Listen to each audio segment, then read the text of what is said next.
New tracks for Thomas. Early one morning, the Fat Controller came to the train yard. "Good morning, Thomas," he said. "I have big news. We are adding a passenger train to one of the freight branch lines. Because you have been doing such a good job, we want you to pull the new train once a day." A new train! Thomas felt proud. There would be new tracks to ride on, a new platform to stop at, and a new station house to see. All for Thomas. "Of course, there will be more passengers," said the Fat Controller, "and more work." "Oh, do not worry," Thomas told him in a boastful way.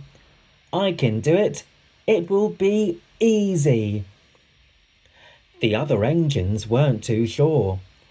"You must go slowly first," Edward said. "You must listen to your driver and be careful not to get lost."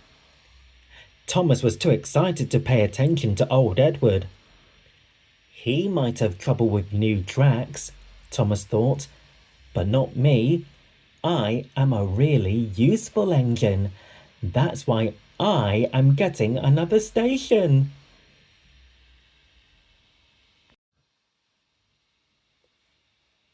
The new passenger train was to start running the very next day. "This is an important event," the Fat Controller told everyone. "People will be coming from miles around." Thomas wanted to look his best, so that afternoon he was carefully washed down. Then he got a bright paint job. "Now I look shiny and new," he said to Edward.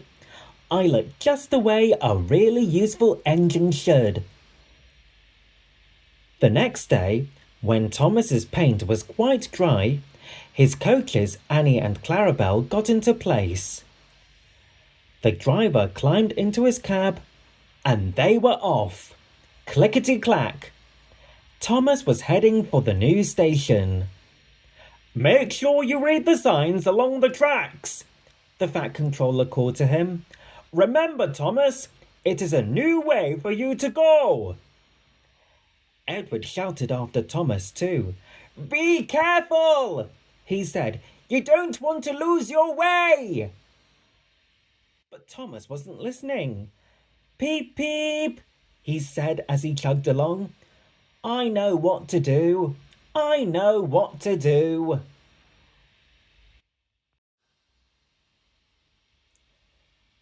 Soon Thomas picked up speed. Clickety-clack, clickety-clack. "Slow down," said his driver. "We have to be sure we are going the right way." But Thomas only went quicker. He did not listen to the Fat Controller. He did not listen to Edward. And he was not going to listen to his driver either. "Peep, peep! I know where to go," he said. "I know where to go." Now Thomas was going even faster. He whizzed past houses. He sped past farms and lakes. Clickety-clack, clickety-clack. Signs went by in a flash. "Slow down," his driver said again. "We must read the signs." But Thomas didn't stop to read them.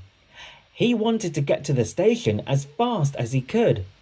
He wanted everyone to know he was a really useful engine.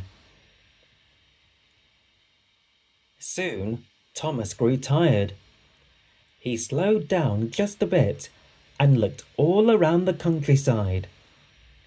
He saw a water tower and cows grazing in a meadow, but they didn't look familiar. "Oh my," said Thomas. "Where am I? I didn't listen to the Fat Controller, Edward, or my driver. I didn't even read the signs. I wasn't careful at all."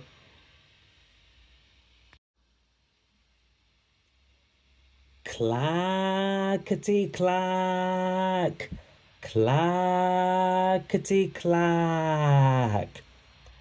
Thomas came to a stop. He felt just awful. The Fat Controller was waiting for him at the new railway station with all the new passengers. And where was Thomas? Lost! Maybe I am not a really useful engine after all, Thomas said sadly. A big tear rolled down his cheek. Then Thomas sighed, and a puff of smoke billowed out his funnel. "Is that you, Thomas?" cried a voice in the distance. It was the Fat Controller coming around the bend. "I saw your smoke. Now move along. Everything is ready." "Peep, peep," said Thomas. The railway station was just down the track. Thomas started up once more. How silly I am, thought Thomas. Of course nothing looks familiar. I have never been here before. If only I had read the signs. Then I would have known I was going the right way all along. And Thomas hurried along the tracks. Clickety-clack. "Hooray! Hooray!" the passengers shouted when they saw Thomas. Flags waved in the air and a band began to play. The Fat Controller said, "Everybody on board! All aboard Thomas!" Thomas smiled. He was at the new railway station, and just in time. But then Thomas looked at his driver. He looked at the Fat Controller. They did not look pleased. And Thomas knew something still wasn't right. "I am sorry," he said to both of them. "I should have listened. I should have been more careful. Then I would have known I wasn't lost. I would have known I was going the right way all along." Back at the train yard, Thomas said the same thing to Edward. "I should have listened to you," he told his friend. "I should have not have gone so quickly."